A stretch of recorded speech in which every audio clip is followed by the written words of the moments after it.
Wanita itu tidak menjawab. Ia hanya menatap ke belakang mereka, wajahnya dipenuhi ketakutan. Hasan merasakan bulu kuduknya meremang. Perlahan, ia dan yang lain menoleh ke belakang, dan di sana, berdiri sosok tinggi dengan mata merah menyala, mengawasi mereka dari kegelapan. Sosok tinggi itu berdiri diam dalam kegelapan, matanya merah menyala menatap tajam ke arah mereka. Tubuhnya kurus kering dengan kulit hitam pekat seperti arang, dan mulutnya menyeringai lebar, menampakkan deretan gigi tajam. Susi mencengkeram lengan Rian, napasnya tersengal. Kita harus lari sekarang. Namun, sebelum mereka bisa bergerak, sosok itu mengangkat tangannya, dan tiba-tiba tubuh mereka terasa berat. Seperti ada sesuatu yang menahan mereka di tempat. Wanita bergaun putih yang tadi menangis kini gemetar ketakutan. Kalian sudah terlambat. Dia tidak akan membiarkan kalian pergi. Sosok itu melangkah mendekat, bayangannya membesar di dinding. Setiap langkahnya membuat udara semakin dingin. Siapa kamu? Hasan berteriak, berusaha melawan rasa takutnya. Makhluk itu berhenti beberapa langkah dari mereka. Suaranya dalam dan bergaung, aku adalah penjaga rumah ini. Dan kalian tidak diundang. Tiba-tiba, dengan gerakan cepat, ia menjulurkan tangannya ke arah Siti. Siti menjerit kesakitan, tubuhnya terangkat ke udara. Matanya kembali berubah putih, dan dari mulutnya keluar suara yang bukan miliknya. Kau tidak akan menang. Aku masih di sini. Makhluk itu menggeram marah. Keluar dari tubuhnya, dengan kekuatan tak terlihat, tubuh Siti terlempar ke belakang, membentur dinding. Hasan dan yang lain hanya bisa menyaksikan dengan ketakutan. Wanita bergaun putih tiba-tiba bersimpuh di lantai, menangis lagi. Kalian harus membebaskannya. Sebelum semuanya berakhir, Rian menelan ludah. Membebaskan siapa? Wanita itu mengangkat wajahnya, matanya penuh kesedihan. Aku, dan sebelum ia sempat menjelaskan, sosok hitam itu berteriak marah dan menghilang dalam kegelapan. Siti terbatuk, tubuhnya melemas. Hasan bergegas menghampirinya, sementara yang lain masih syok dengan apa yang baru saja terjadi. Aku melihat sesuatu. Siti berbisik lemah. Apa yang kamu lihat? Tanya Gita dengan suara gemetar. Siti menatap mereka, lalu berkata pelan, masa lalu rumah ini. Dan rahasia yang terkubur di bawahnya. Siti masih terbaring lemah di lantai, napasnya tersengal. Hasan membantu menopangnya, sementara Rian dan yang lain duduk dengan tubuh gemetar. Apa maksudmu dengan rahasia yang terkubur? Tanya Hasan. Siti menelan ludah, lalu berbisik, dulu. Rumah ini bukan sekadar rumah. Ada seseorang yang dikorbankan di sini. Arwahnya masih terperangkap. Dan dia ingin kita menemukannya. Semua terdiam. Suasana semakin mencekam. Udara terasa lebih dingin. Apa maksudmu, dikorbankan? Tanya Gita ketakutan. Siti menutup matanya, berusaha mengingat. Aku melihat seorang wanita. Wanita yang menangis tadi. Dia dulu tinggal di rumah ini, tapi sesuatu yang jahat memburunya. Dia dikurung. Dan dibunuh di tempat yang gelap. Susi menggigit bibirnya. Matanya berkaca-kaca. Jadi, kita harus menemukan jasadnya. Siti mengangguk pelan. Kalau tidak, kita semua akan terjebak di sini selamanya. Rian menelan ludah dan bangkit.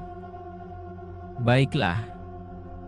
Kalau memang itu satu-satunya cara, kita harus cari tahu di mana dia dikubur. Hasan mengarahkan senter ke sekeliling ruangan. Kalau kita bicara soal tempat gelap, kemungkinan besar itu ada di bawah tanah. Mereka semua saling berpandangan. "Kita harus ke ruang bawah tanah," kata Gita dengan suara gemetar. Tiba-tiba, pintu ruang tamu berderit terbuka perlahan, seolah memberi mereka jalan. Susi menggenggam tangan Gita erat. "Aku benci ini." Dengan langkah hati-hati, mereka berjalan keluar ruangan, mengikuti lorong yang semakin gelap. Setiap langkah terasa berat, seakan ada sesuatu yang menekan mereka. Di ujung lorong, mereka menemukan sebuah pintu tua yang tertutup rapat. Pegangannya berkarat dan terasa dingin saat disentuh. Rian menarik napas dalam-dalam, lalu memutar gagangnya. Kriek, pintu itu terbuka, memperlihatkan sebuah tangga kayu yang menurun ke bawah tanah. Udara di sana lembab dan berbau busuk. Hasan menyalakan senternya dan melangkah lebih dulu. "Ayo, kita selesaikan ini." Mereka mulai menuruni tangga satu persatu. Semakin dalam mereka melangkah, suara-suara aneh mulai terdengar, bisikan, isakan, dan langkah kaki yang bukan milik mereka. Di bawah sana, sesuatu sudah menunggu mereka. Tangga kayu tua berderit di setiap langkah mereka. Udara semakin lembab dan berbau busuk. Seperti tanah basah bercampur darah kering, Hasan menyorotkan senter ke depan. Ruangan di bawah tanah itu luas, dengan dinding batu yang berlumut dan langit-langit rendah yang penuh sarang laba-laba. Siti menggenggam lengan Rian erat. "Aku merasa ada yang mengawasi kita." Gita menelan ludah, tangannya gemetar. "Aku juga merasakannya." Di tengah ruangan, ada sesuatu yang menarik perhatian mereka. Sebuah pintu perangkap tua di lantai, tertutup rapat dengan rantai berkarat. Rian berlutut dan menyentuh rantai itu. "Kayaknya ini sudah lama banget nggak dibuka." Susi mundur selangkah. "Apa kita benar-benar harus membukanya?" Hasan menatap sekeliling. "Kalau ada jasad yang terkubur di sini, mungkin ada di balik pintu ini." Mereka semua saling berpandangan. Lalu, dengan hati-hati, Hasan mulai menarik rantai itu. Saat rantai terlepas, terdengar suara napas berat dari dalam lubang. "Kalian datang!" Sontak mereka semua tersentak mundur. Suara itu terdengar dalam dan berbisik, seperti berasal dari sesuatu yang sudah lama menunggu di kegelapan. Hasan memberanikan diri membuka pintu perangkap itu. Bau busuk langsung menyeruak, membuat mereka mual. Senter Hasan menyorot ke dalam lubang itu. Yang mereka lihat di dalam membuat darah mereka membeku. Di dasar lubang, ada jasad seorang wanita. Tubuhnya sudah membusuk, gaun putihnya ternoda darah, dan wajahnya menghitam seperti terbakar. Tetapi yang paling mengerikan, matanya masih terbuka dan menatap lurus ke arah mereka. Siti menutup mulutnya, hampir menjerit. "Itu dia, wanita yang aku lihat dalam penglihatan." Tiba-tiba, ruangan itu bergetar. Udara menjadi lebih dingin. Dari balik kegelapan, terdengar suara mengerikan. Suara yang mereka kenali. "Kalian tidak boleh membangunkannya." Seketika, sosok tinggi berkulit hitam dengan mata merah menyala muncul dari bayangan. Tubuhnya membesar menutupi langit-langit ruang bawah tanah. Ia mengulurkan tangan ke arah mereka, dan seketika seluruh ruangan dipenuhi jeritan. Lampu senter berkedip, lalu padam. Kegelapan menelan mereka. Ruangan bawah tanah bergetar hebat, seakan ada sesuatu yang marah karena pintu perangkap telah dibuka. Hasan mencoba menyalakan senternya kembali, tetapi hanya berkedip lemah. "Tetap dekat. Jangan berpencar," serunya dari dalam lubang. terdengar suara seretan pelan. Seperti sesuatu yang mulai bergerak, kalian membangunkan aku, Siti menegang. Dia sadar, mata mereka perlahan menyesuaikan diri dalam gelap. Sosok wanita bergaun putih yang sebelumnya terlihat mati kini mulai bergerak. Kepalanya menoleh perlahan ke arah mereka, tulang lehernya berderak dengan suara menyeramkan. Matanya kosong, tetapi ada kemarahan di dalamnya. Susi mundur ketakutan. Astaga! Kita harus keluar dari sini, namun, sebelum mereka bisa bergerak, makhluk tinggi berkulit hitam itu menggeram marah. Tidak! Dia milikku. Tiba-tiba, kekuatan tak terlihat mendorong mereka semua hingga terpental ke dinding. Hasan merasakan tubuhnya seakan terbelenggu oleh sesuatu yang dingin dan mencengkeram. Ia berusaha bergerak, tetapi tak bisa. Makhluk itu mendekati jasad wanita tersebut, mencoba menariknya kembali ke dalam lubang. Namun, sebelum ia berhasil, wanita itu membuka mulutnya lebar-lebar. Lebih lebar dari manusia biasa. Suara jeritan melengking keluar dari tenggorokannya, membuat makhluk itu mundur ketakutan. Siti berbisik lemah, Dia bukan hanya korban. Dia lebih kuat dari yang kita kira. Perlahan, tubuh wanita itu mulai melayang.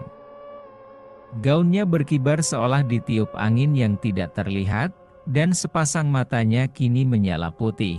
Aku akan membalaskan dendamku. Hasan dan yang lain hanya bisa menyaksikan dengan ngeri. Mereka tidak tahu apakah wanita ini akan membantu mereka, atau justru akan menyerang mereka juga. Makhluk hitam itu meraung marah dan melesat ke arah wanita itu, tetapi dalam sekejap, wanita itu mengangkat tangannya dan beraak. Makhluk itu terpental ke dinding dengan keras. Gita menggenggam tangan Susi erat. Kita harus keluar sekarang, sebelum kita juga terjebak dalam pertarungan mereka. Hasan mengangguk. Cepat, mereka berlari ke arah tangga. Sementara di belakang mereka, pertempuran antara dua arwah itu semakin mengerikan. Jeritan, raungan, dan suara benda beterbangan menggema di ruang bawah tanah. Namun, saat mereka hampir mencapai pintu keluar, pintu itu tiba-tiba tertutup sendiri dengan keras. Dan dari bayangan di depan mereka, muncul sosok lain. Sebuah wajah yang separuh hancur, dengan senyum menyeramkan, menatap mereka. Kalian pikir bisa pergi begitu saja? Pintu keluar tertutup dengan keras, meninggalkan mereka dalam kegelapan ruang bawah tanah. Siti menelan ludah. Tidak. Kita terjebak. Di depan mereka, sosok lain muncul dari bayangan. Wajahnya hancur separuh, kulitnya membusuk, dan matanya kosong. Kalian pikir bisa pergi begitu saja? Gita menjerit. Siapa lagi ini? Hasan melindungi yang lain dengan tubuhnya. Apa kau juga arwah yang terjebak di sini? Sosok itu terkekeh. Aku bukan sekadar arwah. Aku adalah orang yang memulai semuanya. Ruangan terasa semakin dingin. Hasan menyalakan senter, dan cahaya redupnya mengungkap sesuatu yang mengejutkan. Di balik sosok itu, ada dinding penuh coretan simbol aneh dan bercak darah kering. Siti mengerang, memegangi kepalanya. Aku melihat sesuatu lagi. Mereka semua menunggu dengan cemas. Siti membuka matanya perlahan. Rumah ini dulunya milik seorang dukun hitam. Dia membuat perjanjian dengan makhluk gaib, mengorbankan seorang wanita untuk mendapatkan kekuatan. Wanita itu dikurung di sini dan dibunuh dengan cara mengerikan. Susi tersentak. Jadi, wanita yang bangkit tadi, dia adalah korban ritual itu. Siti mengangguk. Dan dia belum bisa pergi karena jiwanya masih terikat pada makhluk yang membunuhnya. Sosok berwajah hancur itu tersenyum menyeramkan. Tepat sekali, Rian mengepalkan tangan. Jadi, kau dukun yang membunuhnya? Sosok itu hanya tertawa. Aku sudah mati. Tapi aku tak pernah benar-benar pergi. Aku adalah bagian dari kutukan ini. Hasan melirik ke belakang. Pertarungan antara wanita bergaun putih dan makhluk hitam masih berlangsung. Dinding retak, suara jeritan menggema, dan energi gelap memenuhi ruangan. Mereka harus keluar sebelum semuanya runtuh. Rian menendang pintu dengan sekuat tenaga. Sial! Pintu ini nggak bisa dibuka. Susi mulai menangis ketakutan. Lalu kita harus gimana? Siti tiba-tiba menggenggam tangan Hasan. Aku tahu caranya. Semua menoleh padanya. Siti menatap sosok dukun itu. Ritual ini belum selesai. Karena jiwa wanita itu belum benar-benar bebas. Kita harus menghancurkan perjanjiannya. Gita mengernyit. Bagaimana caranya? Siti menoleh ke simbol-simbol di dinding. Kita harus menghapus tanda-tanda ini. Mereka yang menjaga kutukan tetap hidup. Tanpa berpikir panjang, Hasan meraih batu dari lantai dan mulai menghancurkan simbol-simbol itu. Rian dan yang lain ikut membantu, mencoret dan merusaknya dengan apapun yang mereka bisa. Sosok dukun itu berteriak marah. Tidak. Kalian tidak boleh melakukannya. Ia melayang ke arah mereka dengan kecepatan tinggi. Tetapi tiba-tiba, tubuhnya membeku di udara. Wanita bergaun putih yang tadi bertarung dengan makhluk hitam, kini menoleh ke arah mereka. Matanya yang bersinar putih menatap Hasan dan yang lain. Lanjutkan. Bebaskan aku. Seketika, makhluk hitam berteriak kesakitan, tubuhnya mulai menghilang seperti asap yang terbakar. Dengan sisa tenaga, Hasan menghantam simbol terakhir di dinding. Brak, ruang bawah tanah bergetar hebat, jeritan arwah menggema di sekeliling mereka. Pintu perangkap terbuka lebar, dan dari dalamnya, cahaya putih menyilaukan keluar. Wanita bergaun putih tersenyum tipis. Terima kasih. Sekarang aku bisa pergi. Tubuhnya perlahan memudar dalam cahaya itu, sementara makhluk hitam dan dukun jahat menjerit, tubuh mereka tersedot ke dalam lubang tanpa bisa melawan. Tiba-tiba, pintu keluar terbuka dengan sendirinya. Cepat keluar! Hasan berteriak, mereka semua berlari menaiki tangga dengan tergesa-gesa. Begitu mereka melewati pintu, rumah itu kembali bergetar. Lalu semuanya hening. Ketika mereka menoleh, ruang bawah tanah itu sudah menghilang. Seakan tidak pernah ada, rumah tua itu kini tampak kosong dan sunyi. Mereka saling berpandangan, masih sulit percaya bahwa mereka selamat. Siti menatap langit. Dia sudah pergi. Rian menghela napas panjang. Dan kita masih hidup. Gita menggenggam tangan Susi erat. Aku nggak mau lagi ikut eksplorasi tempat angker. Hasan tersenyum tipis, tetapi di dalam hatinya, ia tahu. Pengalaman ini tidak akan pernah bisa mereka lupakan. Mereka berjalan menjauh dari rumah tua itu, namun, sebelum mereka benar-benar pergi, Siti menoleh sekali lagi ke rumah tersebut. Di jendela lantai atas, ia melihatnya, sosok wanita bergaun putih, tersenyum. Sebelum menghilang dalam kabut pagi, tamat, mereka akhirnya berhasil keluar. Tapi apakah rumah itu benar-benar bebas dari kutukan? Atau masih ada sesuatu yang tertinggal?